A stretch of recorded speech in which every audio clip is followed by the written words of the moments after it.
Hello, hello. Welcome back to another episode of The Dribble, the show where we take a closer look into the Boston Celtics, the rest of the NBA, and whatever else might come up. My name is Luke Irwin, and I am your host. Today, we're going to take a look into the Celtics 4-0 week. The Celtics went 4-0 this week. We're going to talk about the back-to-back opponents, load management, and how we are making a house a home. And then, when you hear this sound, that means it is time to shut up about the Celtics. Enough about the Celtics. Let's move on to the rest of the NBA. We're going to check in with Major Wager and Timmy KGB, aka T-Bone Steak, extra rare, no hollandaise. I'm going to have Timmy stay on for a little bit, and we're going to talk about a new game. We're going to play a new game called Batman or Robin. So that's going to be really fun. Plus, like every week, we look ahead to the slate of games in the NBA that I think are interesting, along with the Celtics' upcoming schedule. So yeah, so much to get into. And I suggest we do. Because this is The Dribble.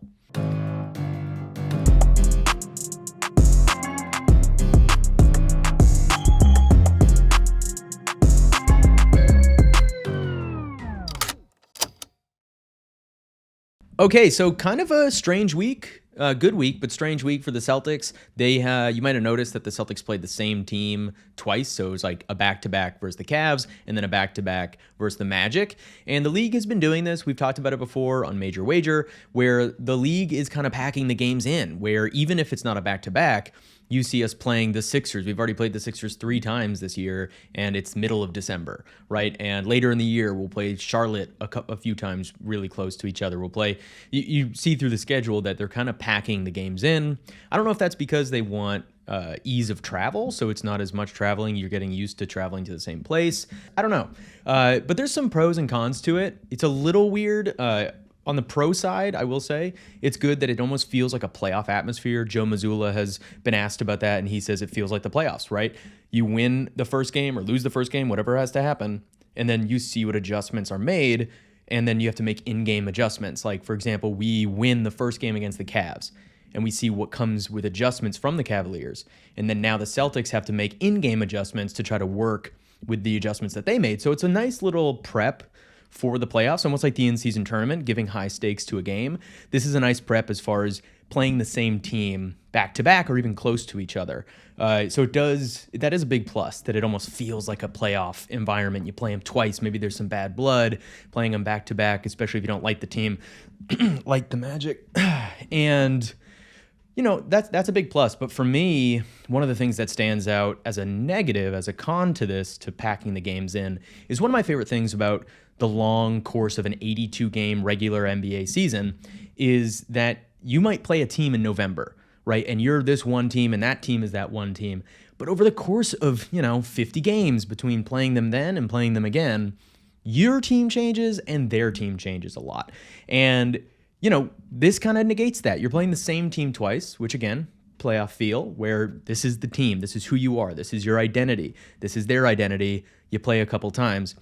I've always liked the NBA season where you don't see them till down the line, right? Okay, we played here, but we were a 3-heavy team and we didn't play as much defense. Maybe we picked up some players on the trade deadline and now we're playing you in February and we're a different team. We're a different identity. You know what I mean? Like, I like to see how teams change and evolve in matchups over the long course of a year. But again, NBA is trying it out. NBA is trying out a lot of new things. And so this is just one of them where they're kind of packing the games in. But Celtics are rolling regardless. Celtics are rolling. We're taking everything in stride. This team is really good. And when you have a really good team, it depends. Sometimes you add a superstar. Sometimes you add a piece like that. Like the Bucks, for example, they add Damian Lillard. And the hurdles of gaining chemistry with a team like that is how do you incorporate Damian Lillard's high volume shooting and high volume scoring and also ball management as far as like usage rate into a team that already has a Giannis Antetokounmpo, who absolutely is top 3 best player in the NBA right now. And that's a hard thing to integrate, right? It takes a lot of time. We're seeing them have to mature and figure out, how do we incorporate this one really good piece into this pie that already has won a championship? The Celtics are so good, but for a different reason. We already have our 2 superstars, right? JB and JT. But we have so many great players around them that are role players, and that could be a number 1 player on a worse team. But right now, what our chemistry search is, like what we're looking for, is how do we integrate these players who have so much potential without stunting the growth of Jason Tatum or Jaylen Brown? What we need to do is we need to maximize our mid to high level assets, right? Our Derek Whites, our Drew Holidays, our Kristaps Porzingises, without compromising winning. And so far, we've done a really good job of it. And one of the things that we have to do is the other players around these players have to sacrifice their point totals. That's the only way this is going to work. If Jason Tatum said, yeah, welcome to the team, but I'm still going to get my 30 a game, then it wouldn't really work. And Tatum, who's obviously our number one guy, JT, he had this to say when asked about sharing the wealth, and getting everybody involved, sharing the load. He said, myself, from JB, D. White, KP, Drew, Al, everybody has to sacrifice. I'm certain that none of us are averaging career highs in points, right? They've all taken a dip. But it's for the better of the team. Our success as a unit is more important. He then went on to say more about this. He said, human nature played a part, right? It's not easy. You become accustomed to playing a certain way, so it is true. Success looks different every night for each guy. And, we're winning. We're the best team in the league, so winning takes care of everything. And he's right. Everybody is averaging a little bit less. Tatum is averaging 3 points less than he was last year. Brown is averaging 4 points less than he was last year. Kristaps Porzingis is averaging 4 points less than he was last year. Holiday is averaging 7 points less than he was last year. And Al is averaging 2 points less than he was last year. The only player who's averaging more is Derek White. Derek White is averaging 3 more points than he was last year. If the players, the stars, the people who are accustomed to having a higher percentage or higher stat line, if they are willing to give up their shots and give up their point totals so that a guy like Derek White can do what he can do because he is so talented. He's not this option where if he scores 30, it's this aberration. We want him to be able to be confident in taking a shot, taking his shots, getting to his spots, and that starts with Tatum and Brown and Porzingis, making sure that the shot distribution is fair every single night. Yeah, Tatum's still averaging 27.5 points per game. That's pretty high. On a bad team, he could probably average 35, right? But he's letting Derek White do what he needs to do, because at the end of the day, with a good team and in the playoffs, there's going to be a bad shooting night from JB, JT, Porzingis, one of these guys. And so we will need Derek White to have the confidence to say, well, I've scored 34 times this year, and I've scored 20 plus 10 times this year. So I'm confident in taking my shot, the shot I need to take, making it, and playing well for this team in the playoffs, right? So, and that's super important. We need that. And so, seeing all of those point totals go under what they were last year, at face value, you might look at that and think, what's going on? All of these players are averaging less. That can't be a good thing.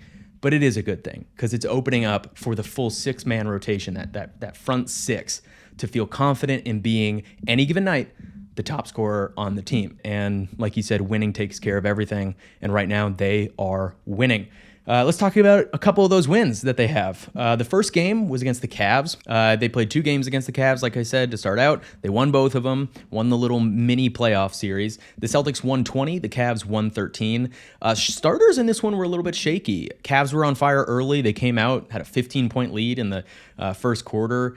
Celtics only scored 21 points in the first quarter in this game, which is a season low for the Celtics. But Tatum decided, okay, hold on, I'll erase all of that. He goes off for 17 points in the second quarter, erases that lead, and then the Celtics kind of move on from there. But like I said, the starters were a little bit shaky. They were -4 in this game. The Celtics starters were a -4 total. Tatum and Holiday were the only ones who generated a positive plus-minus. Jason Tatum had a +9. He played really well in this game, and Drew Holiday with a +2. Although the bench, they had a very high plus-minus in this game, which is super encouraging. If you're a Celtics fan, you know that this bench, they are going to be the determining factor in how far we go in the playoffs. The bench were a total of +39. Yeah, they were +39. With the Celtics starters being a -4, the bench was a +39. We won this game because of the bench. It's big. And, Hauser, of course, is a big part of that. He continues his efficient shooting with 3 for 4 from 3 off the bench. And we had some good help off the bench, which was great to see. But everything else was even: assists, threes, points in the paint. It was a good game, but this was a game that with the Celtics starters not playing as well last year, we probably would have lost. But Joe's done a great job of rallying everybody and getting them to where they need to be. The second game of the Cavs-Celtics series was a little bit closer. It was Cavs 107, Celtics 116.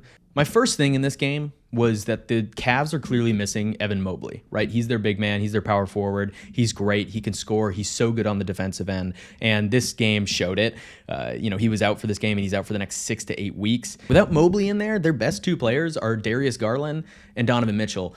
They're both 6'1", 6'2", maybe. I mean, they can't guard the paint, and without them, without Evan Mobley, we were kind of having our way in the paint in this game. But this game was really the opposite of the first Cavs game. It was all about the Celtics starters just being like, well, we have 5 better players than your first 5 good players, so we're just going to go ahead and win. If you look at the box scores, it reads that the Celtics starters totaled 96 points in this game, and the Cavs starters only totaled 68 points, which that's not too much of a disparity, but 3 of their starting 5 of the Cavs had under 10 points in this game. So again, not a lot of scoring distribution from the Cavs. The Celtics only took 36 threes. This was a light 3 game for them. They only hit 13 of the 36, which is like 36%, about league average. But they were never in danger of losing the game from the jump, even though it was a little bit closer at the end. It was one of those games, where you just kind of knew they were going to win the entire time. So we sweep the Cavs series. That's always good. Let's move on to the next one. This is the Magic. We played the Magic twice. The first game, game 1, Celtics 128, Magic 111. The Celtics were exercising some demons in this game. We all know how we feel about the Orlando Magic against the Boston Celtics. Prior to this game that we won, we were 0-5 against them in the last 5 matchups. That's terrible. And it's a team that we probably should be better against. Yes, the Magic, aren't so bad. They're, at the time of this game, 16-8, right? They hold the 4th spot in the East. They're not a terrible team, but as far as our star power to theirs, there's no reason we should be 0-5 in the last 5 meetings against them. So this one was a revenge game. Tatum and Brown both came out on a mission. These guys were just ready to go. We were also without our bigs in this game. Porzingis, Al Horford, and Luke Cornett were all out. And when I heard that before the game started, I was like, oh, great. We're going to go 0-6 against the Magic. And this is going to be like this team that we meet in the first round of the playoffs for some reason. And this amazing team destined for greatness is going to be thwarted by the Orlando Magic in round one. And this is just going to be a monkey that we cannot get off our back. But we were able to come through in this one big time, even without our bigs, which is good because I think our small lineup kind of startled the Magic a little bit because they're a very physical team, and they were kind of bumping our bigs around last game. As we know, the Magic, the last time we saw them, they gave us our most embarrassing loss of the season. And so to come back with a vengeance, depth, we showed our depth in this game with everybody out, but we really came out swinging, which was really great. JT and JB, like I said, very aggressive, and JB very aggressive early. JB only had 18 points in this game, but he set the tone aggressively and set the tone to the Magic, saying, this is the kind of game this is going to be. We're going to jam it down your throats, and even though we don't have the big men, we're going to go small. You're going to be chasing us around the entire time, and you're not going to know when somebody's slashing to the basket or whatever it might be. So this was a great game. JT also poured in 30 points. But like I said, JB started out with the aggression. He set the tone because JB had 3 monster dunks that were maybe top 3. They only posted one on the NBA's Instagram, but all 3 of these were worthy of a post because they were just absolutely disgusting. And those were all early in the game. He's showing them like, no. Last time you punked us. We talked about it last time when they played the Magic. We talked about how much the Magic just absolutely punked us. And JB said, you're not going to punk us this time. We're going to go ahead and punk you with these 3 dunks. And I'm just going to let you know that this game is not going to be what it was in Orlando. You thought you were tough, Wagner, just, pounding your chest. But he took it to them, and it started a trend. We were going to the basket. JB set the tone. JT finished it off, and this was an all-around, really just like exercising demons game. This was a great game to win because if we had lost to the Magic again, I don't know what I would do with myself, and I would probably just stop the podcast at that point. But ball security was the name of this game. Even though we were outmanned, outsized, we did not win the rebound battle, but we did win the turnover battle on this one. We forced 21 turnovers from the Orlando Magic while only giving up 11 on our end. So that's a 10 turnover difference, and we capitalized on those turnovers too. So again, JB, tenacious on the offensive end, leads to tenacity on the defensive end, forcing 21 turnovers, which ultimately tilted the game in our favor, and we won this one going away. Which leads us to Game 2 against the Magic, and yes, those demons truly were exercised. The Celtics 114, the Magic 97. This game proved that on Friday, that win against the Magic erased some sort of weird cloud in our mind while playing the Magic, okay? Clearly, we exercise those demons. Demons be gone. As Dennis Reynolds would say, sickness be gone. Sickness be gone! This one felt more like how I expected all the other Magic Celtics matchups to go. This one actually felt dominant, even though it was kind of tied close in the first half. The second half, we pulled away immediately. Finally, the Celtics put up a really good third quarter. But yeah, this is how I expected this to go. This looked more like the talent disparity that we have. Yes, the Magic are fast. Yes, the Magic are physical. That's why they've been winning a lot of games. Yes, they're fourth in the East. But again, this is kind of how I expected the matchup to go. And this was like JB's game. This was just JB going, wait a second, what have we been doing against this team? And he went off. He scored a lethal amount in the fourth. He just was scoring clutch buckets, just keeping that lead ballooned the entire fourth. He had 2 huge threes when the Magic were trying to close in at about 5-minute mark in the fourth quarter. He had 31 points total, 5 rebounds, and 6 assists. So he just had an all-around really great game, showing that the Magic, that there's just nobody on the Magic that can guard him or Tatum or basically any of our top 3-4 people. But yeah, here we are. Celtics are now 14-0 at home. Home sweet home. 14-0, unbeaten, rolling. Obviously the best home record in the league, 14-0. One of the best home starts in franchise history. Last time we went, I think it was 12-0, which is what we were 2 games ago. The Celtics won the championship in 07-08. So we will see what happens, but we're going to hold on to that home record because we now go on the road. We're going to Cali. I'm going back to Cali. We're going to be playing the Warriors, the Kings, the Clippers, and the Lakers. They're all on deck. So our next chance to defend home court will be on December 28th. I think it's against the Pistons. So 15-0, probably loading, but that's what we're looking. You know what that means? That means it is time to shut up about the Boston Celtics. Let's move on to the NBA. We're going to dive straight into it. Like I said, I'm bringing in my degenerate gambling brother, Timmy KGB, a.k.a. T-Bone Steak.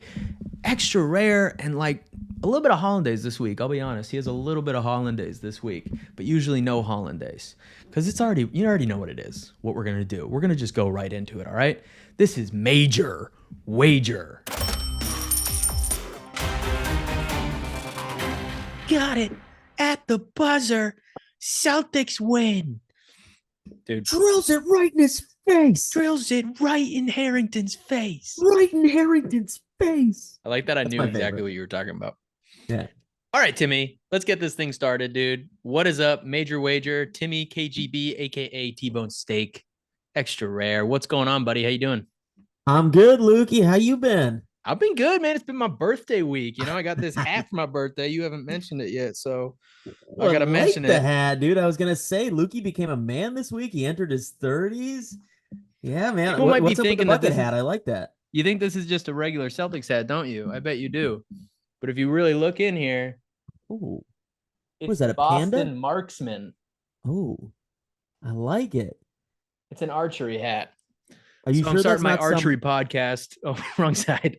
I'm starting my archery podcast next week, so you guys can follow the Boston Marksmen, stay up to date with all their new stuff. But yeah, my friend Magnus gave me this hat. Joined like some alt-right militia or something. Yeah, that's good. Yeah, true. Maybe I won't. Maybe I shouldn't wear this in public. This is like gonna like cancel the Major Wager segment. Like he wore that hat. What are you talking about? Speaking of Major Wager, last week, Timmy, you stayed on a hot streak, dude. You won your bet. I lost my bet. You have now won that bonus 500. Ooh. And how much did you win last week? 250? 150?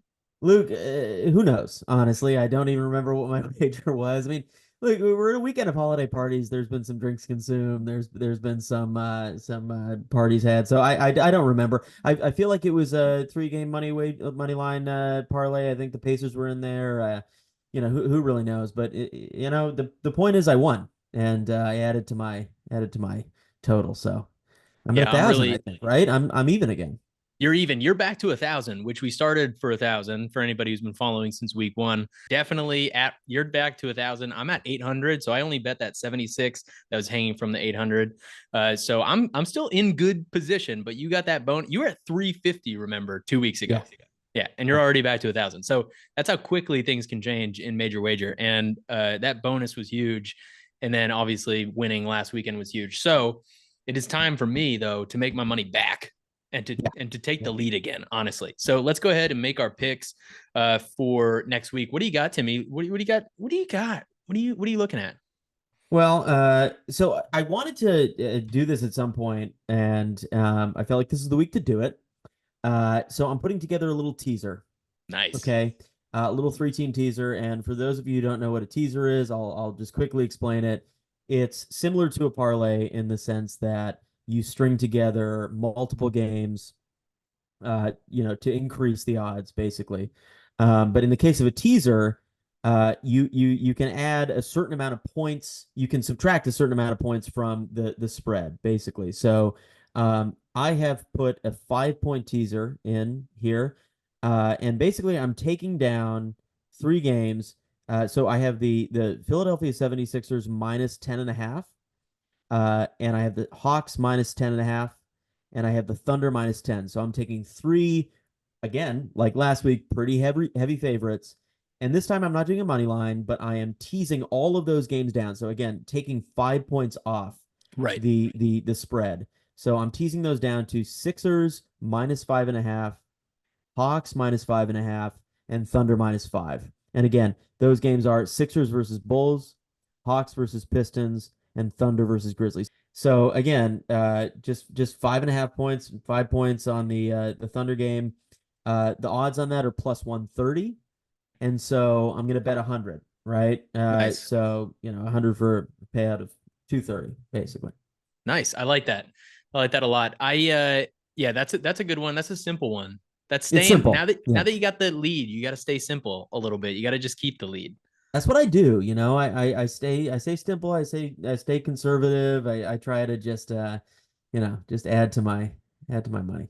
Yeah, well, you're my big brother, and I try to take after you. So I'm gonna keep it real simple this week for me. I'm gonna keep it really simple. I'm just doing a money line, a single game money line, Ooh, and I'm going coast to coast with this one. I'm going let's coast to see. coast, New York, LA.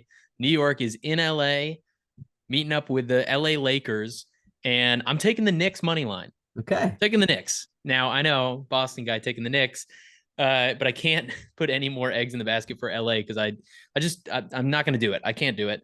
But they are plus 160 in this game, Yeah. and I'm just going to put 100 down to win 260. Pretty simple. But the reason I'm doing it is because New York has zero injured players. They're finally fully healthy. They've had a couple nagging injuries here and there, and LA. Anthony Davis is dealing with something. LeBron James has been kind of in and out. He didn't play the other night. And then obviously Gabe Vincent is still not playing for LA.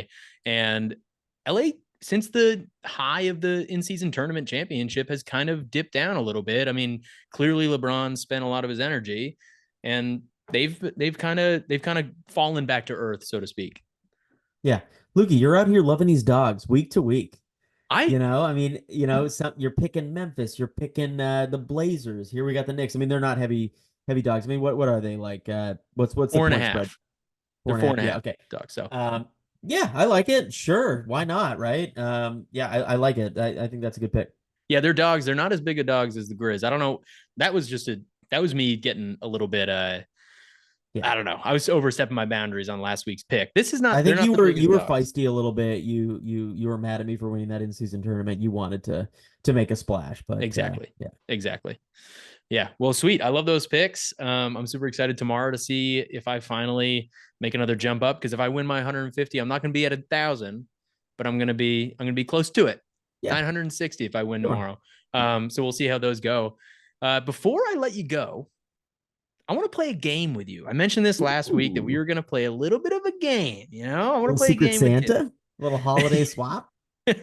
This game is we know how much you love superheroes, Tim, right? Oh my God, it's my Everybody favorite knows how thing. much you love I'm superheroes. obsessed with the Marvel universe, I think they call it It's the the Marvel, yeah. Marvin universe. Yeah. And Marvel and BC. You like Oh yeah, BC BC's good. comics? Yeah, yeah. Yeah, yeah, BC. We're gonna play a game. Really simple. It's terminology that everybody uses around the league, but we're gonna play a game called Batman or Robin. And basically, the game, we're going to go through 5 young talent, people who are on teams that are not necessarily contenders yet, but they're on the fringe. And they're 5 young, talented players who are really making a name for themselves in the league right now. But we know that that doesn't amount to you being a Batman on a championship team. Now, this game, keep in mind, has to do with championship level team. All of these players are the current Batmans on their team. They're the current number one go-to guys on their team, but none of them have had too much playoff success, and also their teams might not be the cream of the crop right now. But given another piece, are they maintaining that Batman status to be able to be a contender, or will they have to move on like an Anthony Davis, go to visit LeBron to win a championship in order to be the Robin on a championship team? So kind of breaking down what we see from their careers so far and how they play, and if they're viable for that championship Batman number one guy spot. So you want to get started? Yeah, I think it's a really cool game. So I'm glad you clarified that. So basically, we're talking about a team that is good enough to win the NBA championship. Can they be the best player on that team? Not the Yes. best player on a team that wins 50 games and it has a second round exit. Like we're talking about a legit the best player on a championship team. Yes. And you'll see some of the people on this list, some of the guys already have been the best player on a 50-win team. Yeah. Okay. So yeah, to clear that up, this is to see, because I mean, again, if you take Anthony Davis's career before going to the Lakers, he's a great example. He would have been. You would have said he's a Batman, maybe, but you would have been wrong. Yeah. You would have been wrong. He's a Robin, goes to LA, plays the Robin, wins a championship, could have won MVP, but he was, LeBron really was the top of that team. So I want to This is start fun. I like somewhere. this game. This is good. Let's do it. Yeah, yeah, hell yeah. I want to start somewhere that have had recent success, right? This team has recently been talked about a lot in the media. They've been back and forth. Last season was a really surprising season around the NBA, and it was led by this man. He's a speedster. It's going to be De'Aaron Fox. Ooh. De'Aaron Yeah. Fox, Okay. Timmy. He averages 30.1 points per game, 4.4 rebounds per game, and 6.4 assists per game. What do you think? Could he be a Batman on a championship team, or is he just a Robin? This is a great one to start with. I think I've talked about on this pod before. I love De'Aaron Fox. I'm like a huge fan of his just personally. I love his game. Yeah. I think you just said he's if he's not the fastest guy end to end in the NBA, he's top three. He's extremely athletic, extremely fast. Yeah, I think the best thing that I've seen from De'Aaron this season has been just the increase in the 3-point shooting. Like he's shooting just about 40% this year, taking like over 8 of them a game. Yeah, he's incredibly clutch, pretty solid defender. Yeah, he's just a great player. Mm-hmm. So thinking about him as a Batman, like as a best player on a championship team. Um, like the wrinkle in this is if you look at the Batman, right, over the past, like really in NBA history, Right. very few of them are point guards, right? And so I don't think De'Aaron Fox is like the most traditional point guard, but he is a point guard. And you kind of have to be Steph Curry. Um, as constructed, I'm not sure I see them winning a championship, and so I do think he's a Robin, right? I think he's a I Robin. think De'Aaron is a Robin. He's probably the class of Robins. Yeah, I agree with that. Look, I have him as a Robin too. And it's purely it's less so based off position, because I do think in the way that the NBA is now, point guard, shooting guard, small forward, they can be kind of intermingled, and he is ball dominant, but we see a lot of wings be ball dominant, and they can be the best player on a team. To me, it's 100% about size. There's something still about the NBA. You look at the best 3 players in the league right now. It is Giannis, it's Embiid, and it's Jokic. They're all 3 big men. Luka is obviously in that conversation, and so is Tatum and LeBron. But again, they have size. Like Luka's not necessarily in the best player conversation, but he's still big. He's a bigger Luka is player. positionless. Luka is truly. I mean, he's a point guard, I guess, but he's sort of positionless. Right. And so if you look at guys like that, they all have at least a little bit of, you need an element of dominance that isn't just speed and agility. We've seen that through, like you said, through the NBA. The most dominant point guards ever, like AI, right? He could have been a Batman of a championship team. He's probably the one who got the closest other than Curry. But I think he's a Robin, but I think he's a really good Robin. Yeah. Let me ask you this: who would pair up with him best? Because that's the question, right? Who's his Batman then? So I mean, he's got a great pairing right now, like in Sabonis, Right. which is again, like if we're looking at it, the league in terms of Batman and Robins. I mean, I have a hard time pluralizing these words, but Sabonis is the Robin to Fox's Batman probably right now, as you would say, Yeah. but like that's not a championship team. Yeah, a complimentary big, obviously, or a wing, Mhm. I don't know, like any of the guys you just mentioned, maybe even someone who wants to find a new home like a Zion or something like that. Like Mhm. I don't know. Yeah, I think really any like versatile winger big. Well, that actually brings me to my next guy. And my next guy, switching it up a little bit here, is going to be Zion Williamson. Oh God. Yeah. So you said it right there. You said he could be the Batman to Darian Fox's Robin. Zion Williamson. This is a heavy loaded one. This is a tough one, dude. And I don't use the words heavy loaded lightly. Okay. Zion Williamson right now, and this is probably the most he's played with through like percentage wise in a Yeah. season. He averages just about 23 points per game, 5.5 rebounds per game, and close to 5 assists per game, 4.7 assists per game. And he's on the New Orleans Pelicans, who currently, if I pull it up real quick, I think they have a 15-11 record. So Zion Williamson, Tim, is he a Batman or is he just a Robin?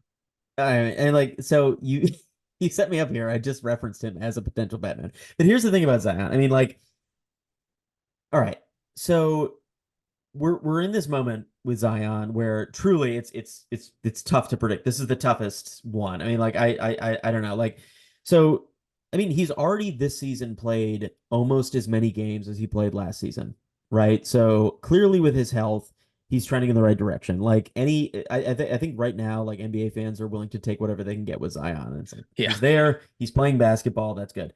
Um, but again, he came in out of shape.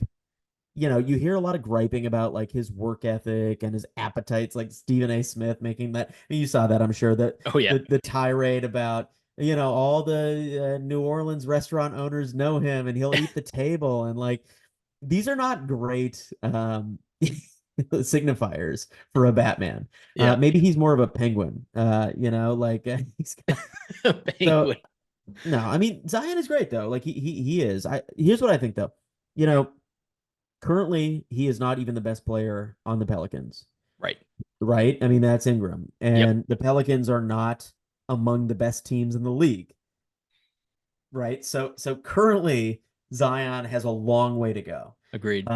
And the concept that like he doesn't necessarily have sterling work ethic and self-discipline at this stage in his career doesn't necessarily bode well for that. He's clearly like one of the most like powerful guys in the NBA. Like there's scarcely anyone who can like get to the rim with the consistency and the power that Zion does. But that's sort of all he does. I mean, his game is a little bit one-dimensional. Like he hasn't developed season by season. And partly that's because of injuries and he hasn't really had the chance to develop, but like season after season, he hasn't like added to his game offensively. Hmm. Uh, I looked this up, like would you care to hazard a guess? Rebounds per minute, where Zion Williamson ranks in the NBA? Is he? Let me set a little bit of a parameter. Is he top 50? No. Okay, I did not think he would be. 68. Yeah, he's 100th. Whoa. Okay. And in rebounds per game, he's in the high 60s, right behind Kelly Olynyk.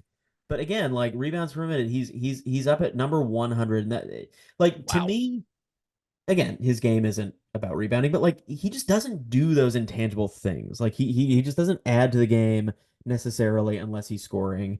He doesn't find people Hmm. necessarily at a high clip. So, you know, I would say he is a Batman that will probably never achieve Batman status. Like, I don't know if that's a cheat.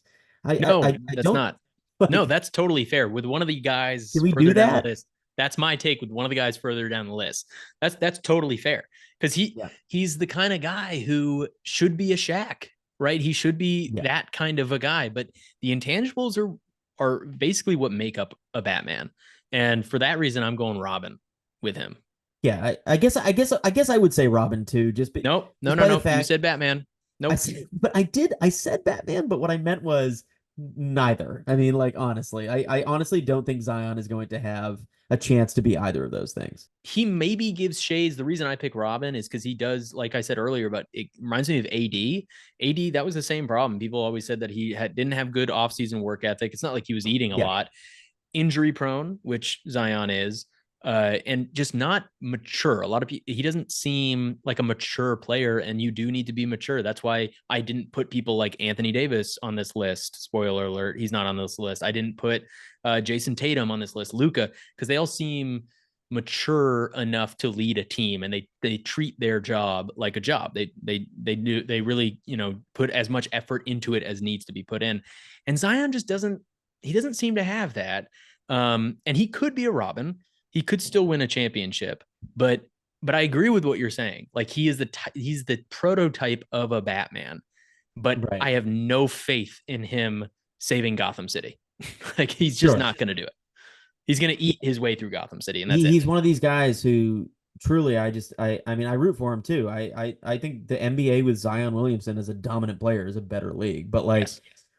I fear with him that like he becomes and whatever, but like a Boogie Cousins. Like yeah, and he's way his sort of like enter his position entering the NBA is way above Boogie, but like a guy who you look up his stats, oh, he only made 4 All-Star teams. Wow, that's Well, not only that, but he also, for a guy his size, he averages 5.8 rebounds a game. yeah, that's tough. That's really not okay. I mean, Jason Tatum averages 8 rebounds, 9 rebounds a game.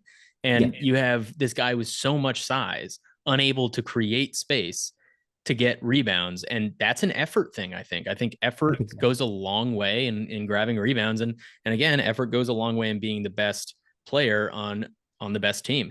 So let's move on to the next guy. This is somebody who's very interesting to talk about, especially in this season. We're going to talk about Batman or Robin, Ja Morant. Good Yeah. crazy.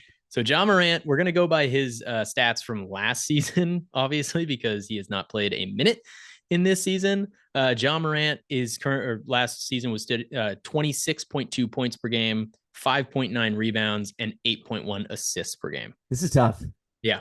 This is really tough. Boy, oh boy. It's another guy. He's like Zion in a way. I mean, they're different but similar. All right. So, it's going to be a turning point this season for Ja either way, right? Like, he's coming back from this 25 game suspension. He was one of the most promising young guards in the entire league. Certainly the most thrilling and dazzling player in the whole NBA. Like one Mm-hmm. of the most exciting people to watch. One of those athletic guards we've seen.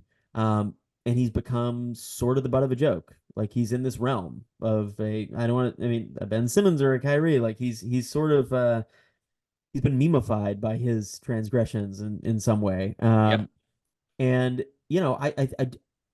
I do think there's some potential for Ja to fall into the category of many NBA players who, for off the court reasons or mental health reasons or whatever it is, like just fail to thrive. Like, is he going to be like a Ty Lawson or Odom, Larry Wow. Ty Sanders? Like, Lawson. there's a long list of these players, and I'm just saying, like, it just there's so many red flags so early in his career with Right. Ja that it's really tough to rank him. When he's playing, uh, honestly, I think he's my favorite player in the NBA. Like who's not a Celtic. Yeah. Like he's just so fun to watch. Yeah. Um, the thing with Ja, and it's similar to Zion, he has to be a Batman on a team, don't you think? Yes. He has to be. So is your Uh, pick Batman? but I don't know. I want to say he's the Joker. Yeah, that's a great one. That's I really awesome. don't. Can I say Joker? Can I do that and like throw a Joker? You get Because one also like Joker in this game. I'm gonna throw a Joker in. This is throwing a wrench in the game, but I'm throwing a Joker in, and it's also like Jokers are wild. Like it could be like he's a wild card. Yeah. You know what I mean? Like Yeah. that He can Joker in be a that sense. villain on a championship team too. Like Yeah, he can be that guy that I totally agree with you. My answer was going to be Batman. because This is he the has one to I was be right. referencing Yeah, earlier. Batman, but he wouldn't do it. Like that, mine is the same as yours with Zion, where I think he is Batman, but I don't know because of the stuff that goes on off the court. I don't know if that'll ever be truly realized, but he clearly is the Batman. He is an alpha dog on the court. He's an alpha dog, definitely in the locker room. People talk about it all the time. And he establishes himself, his athleticism on the court, and he is a presence. And his usage is also super high, which is a huge yeah, thing for a Batman.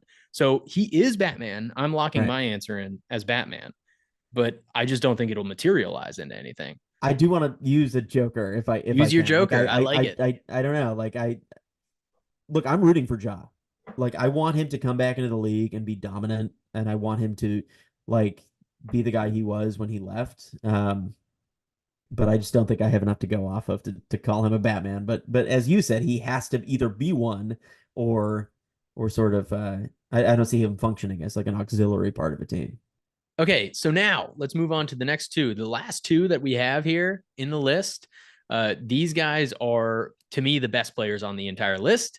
And they're the ones who are the most interesting to talk about because they have a lot of buzz, especially right now in the NBA. The next one we are going to talk about is the king of Oklahoma City, Ooh, SGA, Shea Gildress Alexander. Tell me my what you think, Tim. guy, dude. I love him, dude. SGA, okay, so right off the bat, like my impulse is just to be like he Batman, you know. Right. I think he is.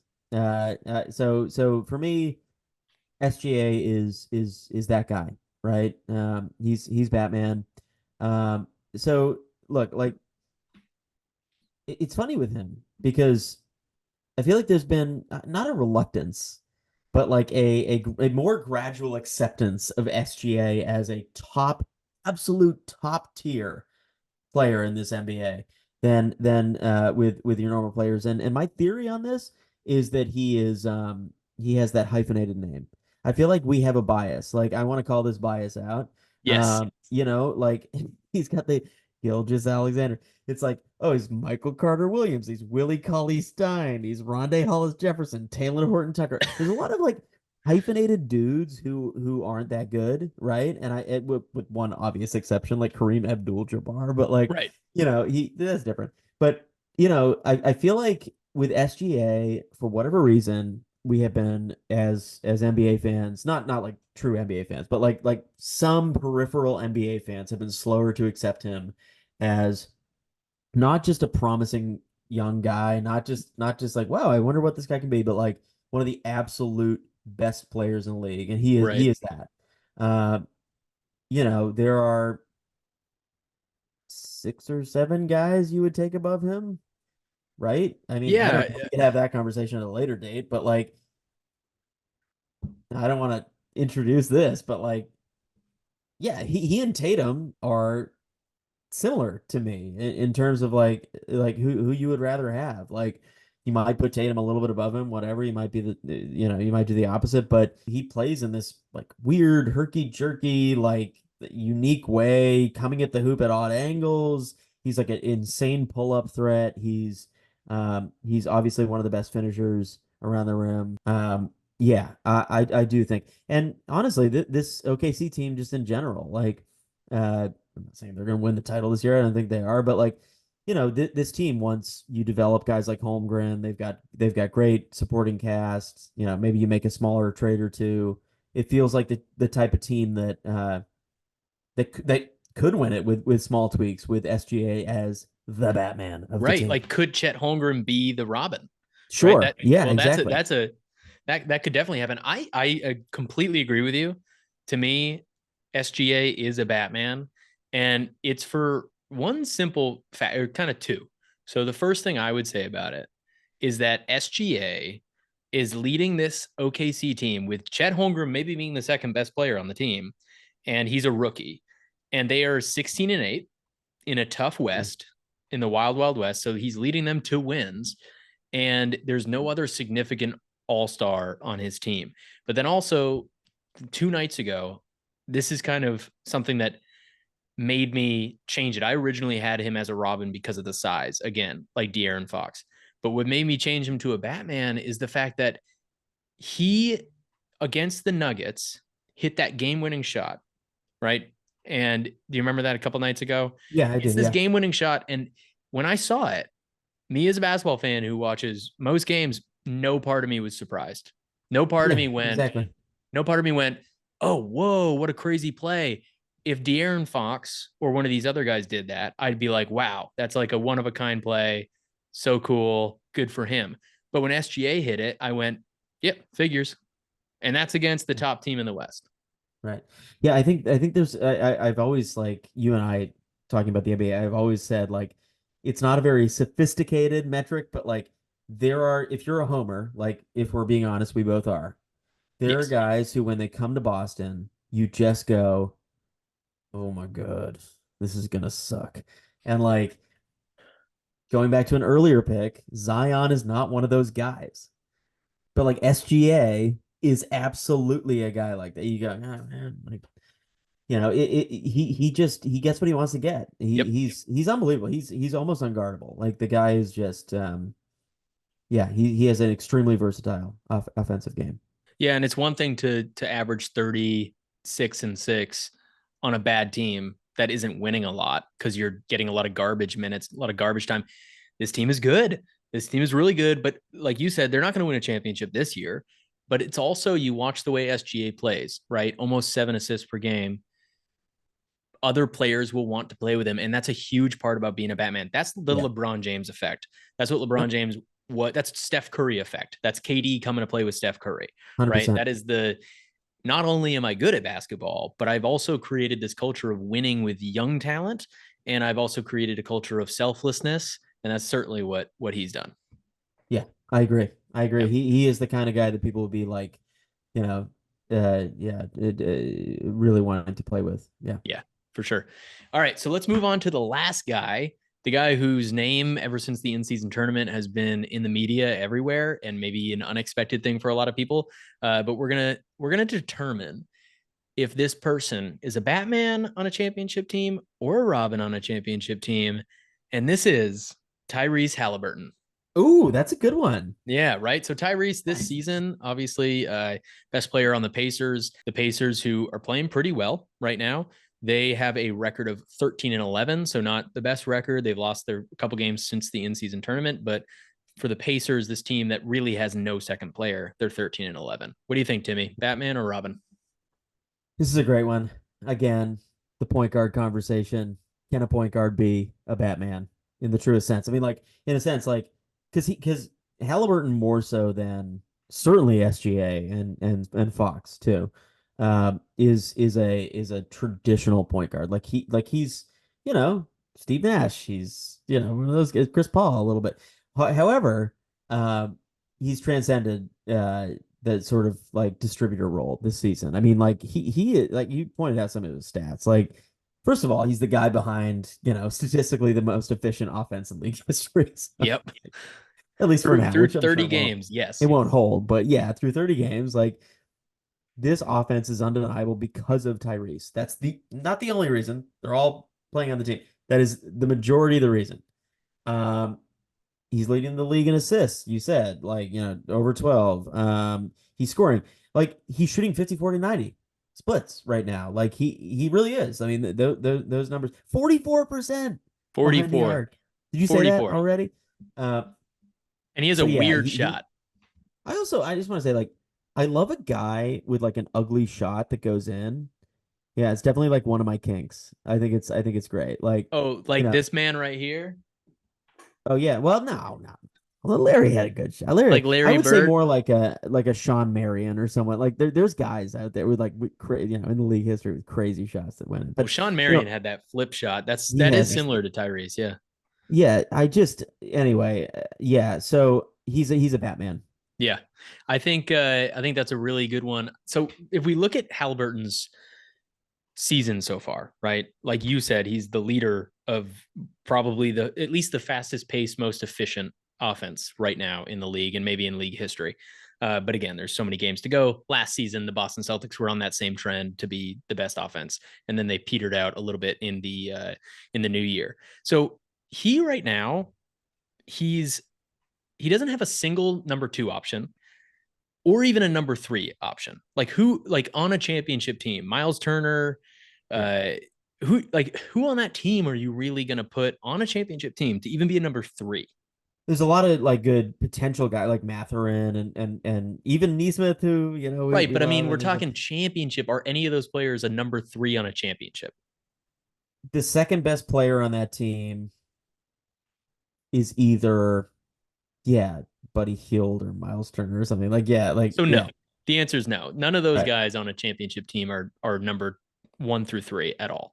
They're good pieces, maybe a fourth option, fifth option, but they're not one of the one through three, in my opinion. Yeah. If you look at his season stats right now, he is fifth in PER, that's player efficiency rating. He's second in offensive win shares in the league, second in offensive Yeah. win shares. Those are great stats, but he's also 38th in usage percentage. So he is having the biggest effect on the game while having low level usage percentage. That That's shocks me actually. huge. I would have expected his usage was much higher than that.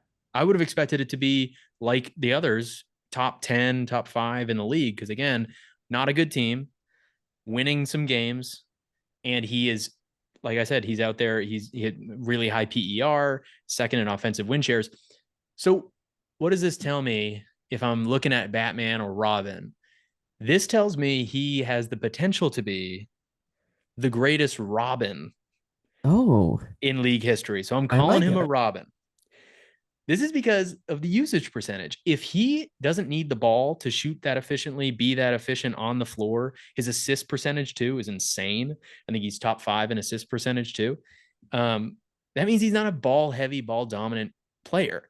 And that means if you were to pair him up with, I know Pippen is maybe the best Robin ever. If you were to pair him up with an MJ, someone who's more ball heavy, the usage is higher, then what does that mean if he can keep his production up, but you say you replace Neesmith or somebody who's Yeah. going to be more ball heavy with, I don't know, a Jason Tatum or like a Batman? What does that mean? I mean, he could be like an elite Robin, but I think he's a Robin just because of the usage. I think his efficiency tells me that he would be like the perfect fit for a Robin, and high Yeah. assists means he gets others involved. Again, that's a Robin trait.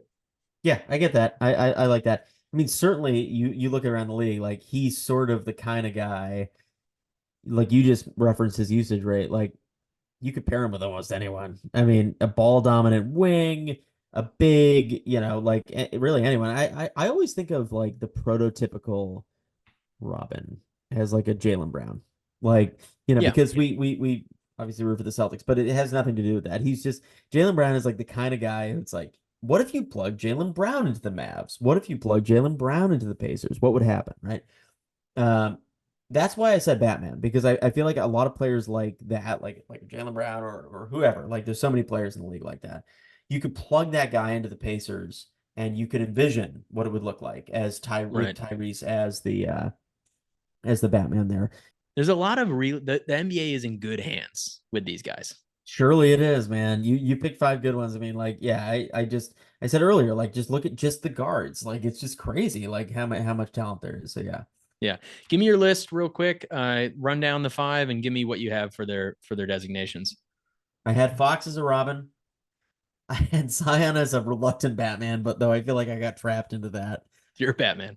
Ja was the Joker, and yeah, SGA and Halliburton were Batman. I feel like you picked like five of the best under 25 guys in the league. So yeah, Yeah, I wanted to pick those types of guys, the guys that could really, because I didn't want it to be all Robins, because when right. you got young players, you never know. I wanted to people that are really right on the precipice. I had De'Aaron Fox as a Robin. I had Zion as a Robin. I had John Morant as a Batman, a reluctant Batman who won't ever get it done. And then I had SGA as a Batman, and I had Tyrese Halliburton as potentially the greatest Robin of all time. But hell yeah, dude. What do you think of the game?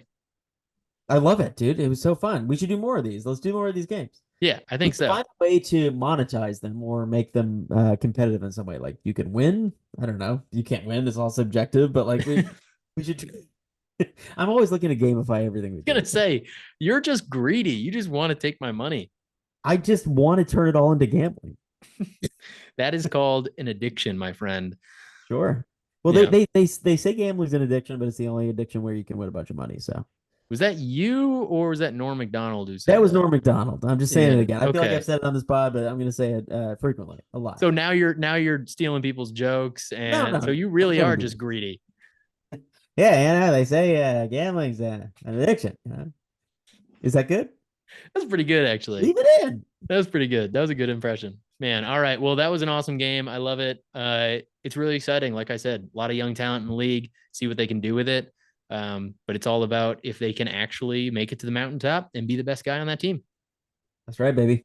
I love it. All right, dude. Well, I'm gonna go ahead and sign off. But this has been awesome. Go Boston Marksman. That's And right. Happy birthday to Lukey, the 30-year-old boy. thank you. Thank you. I'll see you in a week, dude. Yeah, can we do a live episode? Yeah, I'm bringing my podcast stuff.